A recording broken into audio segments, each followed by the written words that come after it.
కళ్ళు చల్లబడ్డాయి. ఇప్పుడు మీ అవతల నన్ను మాట్లాడిపించినాక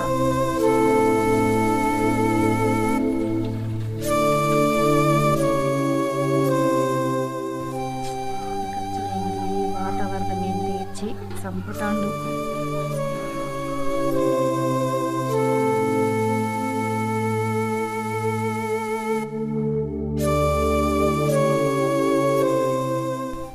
అమ్మా అన్నం అయింది, కూర ఉడుకుతాంది. సప్న లచ్చక్కకు పానం మంచి కదట, పోయి చూసేద్దాం రారాదే. నేను రానక్క, నాకు చేతనైతే లేదు. అయ్యో మరి పొక్కుదాన్ని ఇట్లా పోవాలి. స్వప్న ఇవాళ అంగడి కదా, మనం పోయి బొట్టు పిల్లలను గాజులు తీసుకొచ్చుకుందాం రారాలు. మళ్ళా మా అత్తగారింటికి పోతే నాకు పందిరది. నాకు ఓపిక లేదక్క, నన్ను విసిగియకు.